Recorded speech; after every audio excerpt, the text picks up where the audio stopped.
हमारे देश में जो आरक्षण का मुद्दा है वो बहुत दिनों से चला आ रहा है। और ये मुद्दा क्यों चला आ रहा है? किसी को आरक्षण मिला, किसी को नहीं मिला, क्यों मिला और क्यों मिलना चाहिए और किसको मिलना चाहिए? इस समय तो भारत में सभी वर्गों को आरक्षण मिला हुआ है। अब कोई वर्ग नहीं कहेगा कि हमको आरक्षण नहीं मिला हुआ, यानी हर वर्ग को आरक्षण मिला हुआ है। एसटी, एससी, ओबीसी माने सबको सामान्य, सबको आरक्षण मिला हुआ है। तो आरक्षण का जो मुद्दा है वो भारत में जो स्थिति है वो सामान्य नहीं है।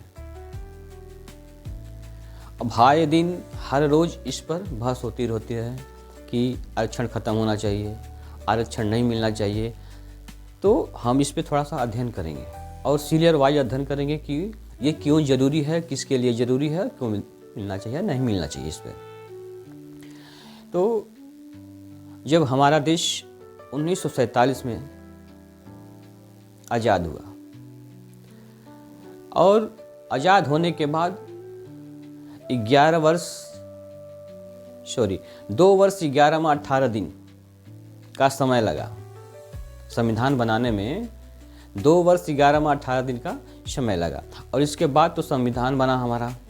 और जब संविधान बना 1950 में, लागू हुआ 26 जनवरी 1950 को, तो जब लागू हुआ उसी समय जो आरक्षण था एससी और एसटी दोनों को दिया गया, उसी समय लागू कर दिया गया। लेकिन जो ओबीसी वर्ग है उसको पेंडिंग में रखा गया, उसको नहीं दिया गया। अब एसटी और एसटी को क्यों दिया गया? जब देश आज़ाद हुआ उससे पहले हमारे देश पे बहुत लोग शासन कर चुके थे और हमारे देश को पूरी तरह से लूट चुके थे। हुड़ो आए, मुसलमान आए, बहुत यहूदी आए, हमारे देश पे जो आक्रमण किए, गौरी आया, सारा धन लूट के चला गया। तो इस तरह हमारा देश उस समय जब आज़ाद हुआ तो खोखला हो चुका था और स्थिति बहुत बिगड़ थी। उस समय जो वर्ग में बटा था, 4 वर्गों में बटा था, जो क्षुद्र वर्ग था, जो निम्न वर्ग है, उसकी स्थिति बहुत दयनीय थी। छुआछूत की बीमारी थी उस समय। अगर क्षुद्र जा रहा है रास्ते से, उसकी परछाई पड़ जा रही है तो उसको मारते थे, पीटते थे। इतनी गंभीर समस्या थी क्षुद्रों के साथ। अगर क्षुद्र कोई सामान छू दिया, गिलास को छू दिया, अब उस गिलास को क्या होता था, वो फेंक दिया जाता था, उसको निकाल के बाहर कर दिया जाता था। तो उस समय स्थिति थी और जो क्षुद्र थे उनकी दयनीय स्थिति बहुत ही खराब थी। उस समय स्तन कर दिया जाता था। ये बताइए, तो जो स्थिति थी भारत की बहुत ही उस समय दयनीय थी। लोगों के प्रति जो छुआछूत की बीमारी थी, तो उस समय जो डॉक्टर भीमराव अंबेडकर जी थे, जो प्रारूप समिति में थे, अध्यक्ष थे, तो उन्होंने देखा कि हमारे जो गरीब वर्ग हैं, जो निम्न वर्ग है, जो क्षुद्र हैं, उनके साथ कैसा व्यवहार होता है। और उनके पास ज़मीन भी नहीं थी, रहने के मकान भी नहीं था। तो उन्होंने एसटी और एसटी के लिए आरक्षण का व्यवस्था किया और उनको आरक्षण एसटी को 12% और लगभग एसटी को तो 5% व्यवस्था किया, ठीक ना। तो जब एससी को 15%, एससी को क्या 15% और एसटी को 7.5% उन्होंने व्यवस्था की, आरक्षण की व्यवस्था की। और इन दोनों का आरक्षण मिलाकर 22.5% लगभग हुआ। यानी इसका मतलब है कि अगर किसी सरकारी नौकरी में वैकेंसी निकलती है, पद निकलता है, तो उसमें SC और ST को मिला के 22 पद होने चाहिए। व्यवस्था की उन्होंने, क्योंकि जो क्षुद्र थे उस समय, जो निम्न वर्ग था, ST ST था, SC मतलब SC तो छुआछूत, इसे आप समझ सकते हैं, मैं उसका नाम नहीं लेना चाहता हूँ, लेकिन छुआछूत उस समय हमारे जो समाज में चला था, लोग क्षुद्र को छूना नहीं चाहते थे, उसको टच होना नहीं चाहते थे। उससे जो अगर पानी छू दिया तो उसको पानी पीना नहीं दे, पानी पीने की व्यवस्था नहीं थी उसमें, वो पानी पी नहीं सकता था। तो ऐसी गुजरना पड़ रहा था उनको। तो बाबा भीमराव अंबेडकर जी ने उनको व्यवस्था दी। अब एक उसके बाद OBC मंडल आयोग की जो स्थापना हुई, मंडल आयोग 1979 में मंडल आयोग बना। इसके बाद तो मंडल आयोग ने अपनी रिपोर्ट दी और रिपोर्ट को 10-11 साल लग गए। रिपोर्ट सस्ते बस्ता में था। और 1990 में क्या हुआ, ओबीसी को क्या हुआ, OBC को आरक्षण दिया गया। बना 1979 में मंडल आयोग, लेकिन उसको लागू करने में 11 साल लगभग 10-11 साल लग गए। तो 1990 में OBC आरक्षण लागू हुआ।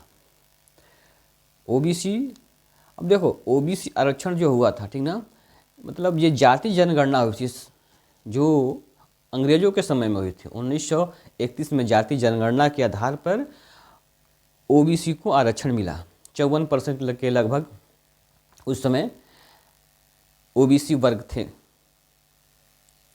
OBC वर्ग में 54% जनसंख्या के लगभग आधार, उस समय जो अंग्रेजों के समय में जाति जनगणना हुई थी 1931 में, उस समय 54% थे OBC वर्ग के। तो उसके आधार पर उनको 27% आरक्षण दिया गया। 54% थे, 27% उनको आरक्षण दिया गया उस समय। अब इस समय तो बढ़ के 65 के लगभग हो गए होंगे OBC वर्ग के, लेकिन उस समय उनको 27% 1990 में आरक्षण दिया। अब उसी समय क्या हुआ था, जो मंडल आयोग था उसके विरुद्ध में कुछ लोग क्या किए थे, कमंडल की उस समय लड़ाई हुई थी, तो उसका विरोध किए थे। जो 27% आरक्षण मिला था उनका विरोध किए थे कुछ लोग। अब फिर क्या हुआ, जब वो आरक्षण लागू हो गया, इसके बाद जो विरोध किए थे उनका भी आरक्षण EWS के माध्यम से लागू हो गया। उसके बाद EWS आया, EWS में उनको आरक्षण दिया गया। जो सामान्य वर्ग हैं उनको 10% आरक्षण दिया गया। देखो जाति के आधार पर मतलब आरक्षण तो है, सब में आरक्षण है, SC ST और OBC और सामान्य वर्ग। सामान्य वर्ग को EWS के माध्यम से आरक्षण दिया गया 10%। उनकी जनसंख्या लोग बताते हैं कि 15% है, तो 10% उनको दिया गया आरक्षण। OBC को 27% आरक्षण और SC को 15% आरक्षण और ST को 5% आरक्षण। तो अब वर्तमान जो स्थिति है भारत की, उसमें सभी वर्गों को आरक्षण मिल रहा है, हर वर्ग को आरक्षण मिल रहा है। अब जो आरक्षण का मुद्दा है सभी को मिल रहा है, अब कोई इसका विरोध नहीं कर रहा है।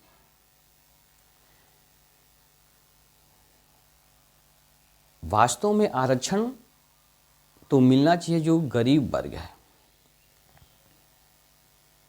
हम ये नहीं कहते हैं कि जो सामान्य वर्ग है उसमें गरीबी नहीं है, लेकिन उसमें गरीबी 2% है, 3% है सामान्य वर्ग में। OBC वर्ग में उससे ज़्यादा गरीबी है। सबसे गरीबी किस में है? एसटी और एससी में सबसे ज़्यादा गरीबी है। सबसे ज़्यादा ये उपेक्षित हैं, सबसे ज़्यादा इनको ज़रूरत है।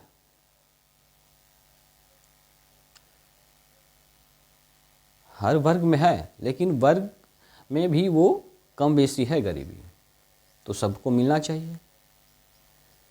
व्यवस्था तो भारत में है सबको आरक्षण की, लेकिन फिर भी कुछ लोग इसका विरोध करते हैं। इसमें खाई इतनी बड़ी है, अमीरी गरीबी की खाई बहुत बड़ी है। भारत के 2% अमीरों की जो आबादी है 80% गरीब के बराबर है। 90% 80% इतनी इसमें खाई है गरीबी और अमीरी के बीच में। इस समय तो सारा धन, अधिकांश जो बिजनेस हो रहा है वो अडानी जी हैं, अंबानी जी हैं। 2 लोग हैं भारत के, बहुत अमीर हैं। तो ये स्थिति है भारत की। धन्यवाद।